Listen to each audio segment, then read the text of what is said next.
Olá a todos, sejam muito bem-vindos ao novo vídeo do canal, que hoje vai abordar os diagramas de Bode, ou de Bode, né? Independentemente da pronúncia, esses diagramas são bastante importantes para se definir o critério de estabilidade de análise de resposta de frequência de malhas de realimentação. Felizmente, o software Scilab é um software livre, de acesso gratuito.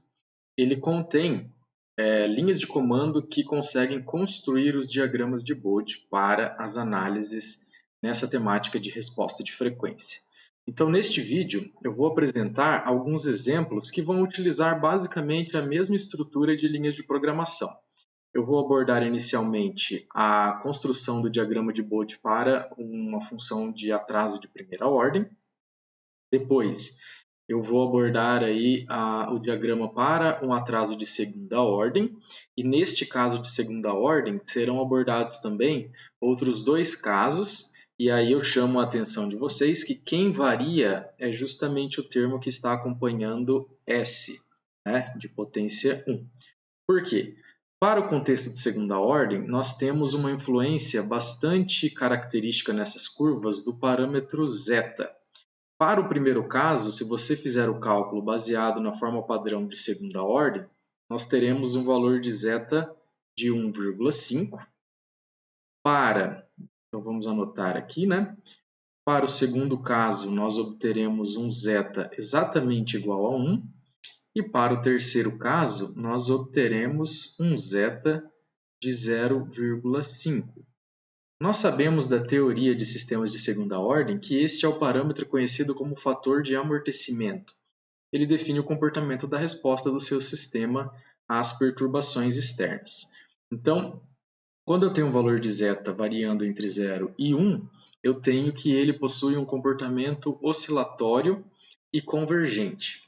Já quando zeta é 1 ou maior que 1, esse comportamento é monótono e convergente também. É um sistema estável, mas a curva se desenvolve de forma monotônica, né? Então ele define e vai ser explícito aí o comportamento dos diagramas também em relação a esse parâmetro.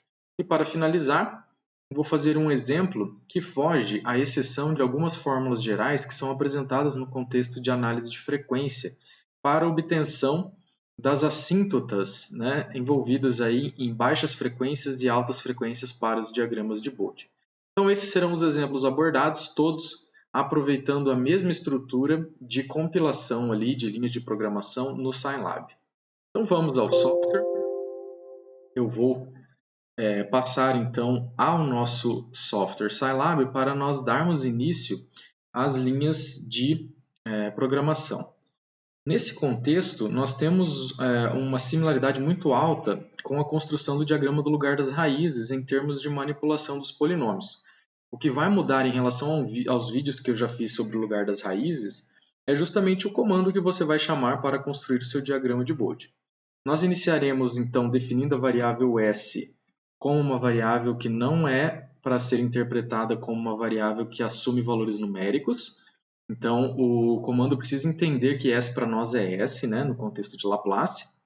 Aí eu vou definir uma variável num para o meu numerador, que no caso do atraso de primeira ordem é constante igual a 5. Depois, eu vou definir um denominador, e aqui entra as expressões em S, né? Neste caso, 2 vezes S mais 1 é o meu denominador de segunda ordem, de primeira ordem, desculpa. Aí eu passo para o desenvolvimento da função de transferência g. Lembrando que na análise de resposta de frequência, essa função ela é referenciada como a combinação de todos os blocos entre a emissão do sinal de entrada sinoidal e a coleta do sinal de saída deslocado de fase com uma nova amplitude. Então aqui eu vou usar o comando syslin, que ele vai montar para mim a função de transferência. Ele precisa receber uma variável intermediária entre apóstrofos aqui que eu vou chamar de C, é um padrão usado no próprio help do software, e ele vai ter que montar para mim a razão entre numerador e denominador. Eu estou fechando todos os comandos, como eu já comentei em vídeos anteriores, com ponto e vírgula, para evitar que qualquer comando seja lançado na minha janela de comando, né? Senão você vai ter uma poluição, né? Ele vai lançar todos os comandos que estão abertos sem ponto e vírgula lá na sua janela de comando. Para finalizar, então, eu chamo justamente o comando bode ou bode para construir o meu diagrama. Então, ele precisa saber a função g, né? Ele recebe a função g. E agora eu preciso definir o menor valor de frequência e o maior valor de frequência. Tá? Tradicionalmente, os diagramas são construídos em escala logarítmica. Então, aqui é interessante você colocar alguma potência de 10, né? Tanto negativa para o mínimo quanto positiva para o máximo. Tá? Porque daí ele vai fazer de uma forma bastante simétrica se você definir os intervalos da maneira adequada. Aqui para o nosso exemplo eu vou definir que o mínimo que eu quero é 10 a menos 3, então 0.001,10 ao cubo, né? Então ele vai de 10 a menos 3 a 10 ao cubo, então é 1000. E aqui nós encerramos a construção aí das linhas de programação. Basta agora que a gente execute o comando para saber aí qual vai ser o comportamento, tá? Então, primeiramente, pessoal, eu vou, vejam que aqui, ele consta como sem nome e um asterisco, então eu não salvei nenhuma vez. Arquivos na forma do sign notes, eles devem ser salvos antes de compilar. Você pode clicar aqui na seta com um disquete que é salvar e executar. Ele vai abrir a opção de salvar, se você ainda não salvou, tá? Eu vou salvar aqui, então, como exemplo 1, para poder fazer a minha compilação. Veja que ele constrói de forma adequada o meu diagrama de Bode. Claro que nas configurações de tamanho de fonte padrão, né? Isso a gente pode mexer aqui em editar. Ele vai abrir a janela de propriedades das figuras, então eu começo mexendo aí no tamanho das fontes. A minha primeira é referente à figura de baixo, o eixo Y também da figura de baixo, né? Aqui em Style você consegue mexer no tamanho da fonte dos eixos. Aqui ele vai abrir para que eu mexa na espessura da linha. E depois a figura de cima no item Axis 2. Então, o mesmo esquema. Eu vou clicando na barra de Font Size aqui, ele vai aumentando para mim. E eu posso mexer então na espessura das linhas também. Tá? Então está bem mais visível aí o meu gráfico. E veja que ele coloca o gráfico, né, um sobreposto ao outro, porque os diagramas de Bode eles têm que ser analisados referente ao eixo da frequência. Então, é uma análise simultânea quando você está levando em conta o critério de estabilidade dessa técnica, onde você lê um ângulo de fase na frequência adequada e busca daí a magnitude correspondente a esse ângulo de fase. Né? Mas isso é assunto para vídeos que eu vou apresentar no futuro. E veja que ele apresenta as retas com tendências, né, das assíntotas, tanto a altas frequências quanto a baixas frequências. O comportamento da curva se estabiliza em algumas retas, que na teoria nós conseguimos determinar. E baixas frequências e altas frequências também há um comportamento bem característico, né, de uma função como essa. Então esta seria a função de atraso de primeira ordem. Nós podemos agora então retornar ao software, eu vou fechar aqui, e podemos usar essa mesma estrutura agora para definir o nosso segundo exemplo de segunda ordem, mas que considera 3 funções de transferência. Se vocês lembrarem lá do começo do vídeo, o numerador é 5 para todos os exemplos, o que muda é o denominador, mas eu vou chamar aqui de DEM1 o denominador da função 1. Para nós ele vai ser então s ao quadrado mais 3 vezes s mais 1. Esse é o caso que me fornece zeta 1,5, né? Eu vou definir então o denominador 2, vai ser s ao quadrado mais 2 vezes s mais 1. Esse é o caso de zeta igual a 1. E o denominador 3 vai ser o caso de zeta igual a 0,5. Tá? Então o coeficiente dele vai valer 1 aqui. Eu também precisarei diferenciar as minhas funções g.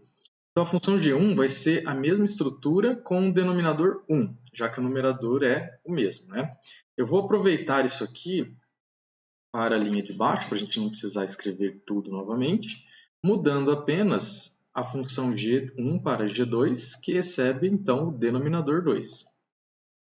A terceira função eu vou colocar aqui também e vou trocar, né? Já que o meu Ctrl+C estava em g1, G3 e denominador 3. O comando BOLD ele vai ter que ser modificado um pouquinho, tá? Ele vai ter que ser escrito aqui, para receber as 3, você abre colchetes, coloca G1, ponto e vírgula, G2, ponto e vírgula, G3. Fecha o seu colchetes. Tá? Essa é a maneira de você incluir mais de uma função na mesma janela do diagrama. As faixas de frequência são as mesmas, tá? Para esse exemplo ficou bom. Mas como é que você diferencia cada uma das curvas que vai aparecer para cada função de transferência? É necessário você colocar uma legenda. E aqui para o comando BOLD, a legenda pode ser colocada de novo, abrindo colchetes. Aí você coloca o nome das suas funções, que é o que você quer que apareça no texto da legenda, entre apóstrofos, tá? Então eu quero G1 como primeira, seguindo a ordem lógica, né? Da ordem que foi incluída no início aqui do comando BOLD. Ponto e vírgula. Abre apóstrofos de novo, G2, ponto e vírgula, abre apóstrofos, G3. Então, com isso, você inclui a legenda para diferenciar entre as curvas e saber qual delas é qual. Tá? Então, eu estou usando a mesma estrutura, basta que eu clique em salvar e executar. Tá?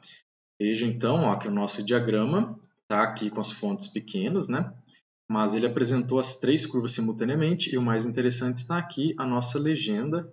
Ó, G1, que é aquele zeta 1,5, ele é a curva em preto. G2, que é o zeta igual a 1, é a curva em azul.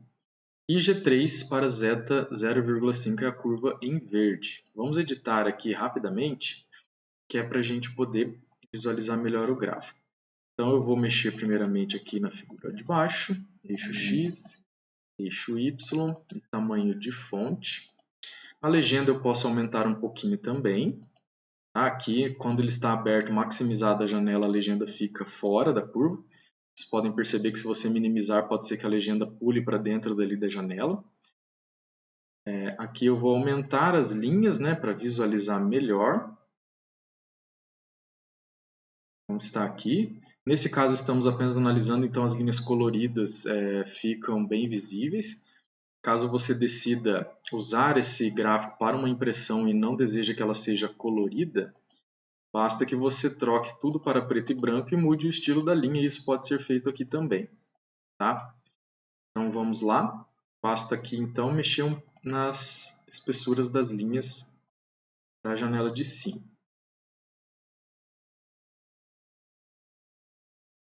Veja que o meu diagrama ficou pronto e a diferença da variação de zeta também ficou explícita, né?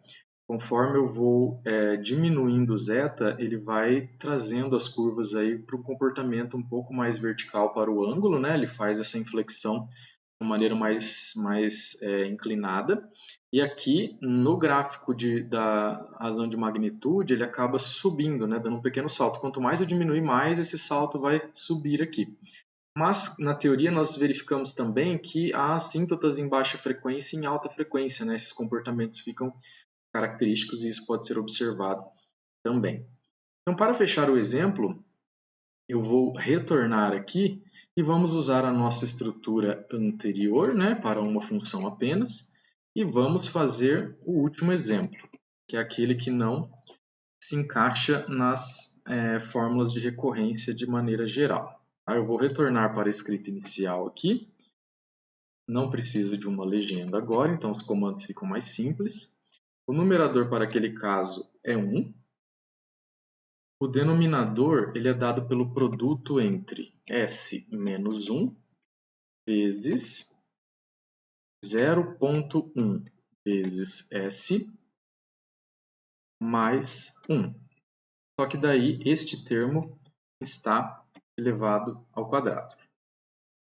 Todo o restante, ó, só para não esquecer, né, aqui está identificado como DEM1. Se eu não tirar esse 1 aqui, ele não reconhece este meu comando. Tá? Então estamos prontos para gerar o último exemplo. E ao compilar, nós temos aí um comportamento um pouco mais diferenciado em relação aos demais. Eu vou só aumentar um pouquinho aqui as fontes, né? Então, eixo X, eixo Y e tamanho de fonte aí dos eixos. Aqui a espessura da linha e vamos mexer então no gráfico de cima. Primeiro o eixo X, depois o eixo Y. Em Style é sempre o tamanho da fonte dos eixos. Podemos aumentar aqui também a espessura desta linha. Então veja, nós temos aí o diagrama pronto, né? E temos também todas as características contempladas, certo? Então, de maneira muito simples, com uma estrutura muito parecida com a construção do diagrama do lugar das raízes, eu consigo utilizar o Scilab para fazer a construção dos diagramas de Bode, que à mão é uma tarefa mais complexa, né? Uma vez que deve ser em escala logarítmica, as funções para a razão de magnitude nos meus problemas geralmente são não lineares. Em alguns casos você consegue transformá-las nas assíntotas por meio de análise e aplicando logaritmo, mas mesmo assim, quando você tem à disposição um software livre que tem os comandos necessários, é sempre aconselhável que você utilize isso como ferramenta de aprendizagem. Então eu fico por aqui e até a próxima.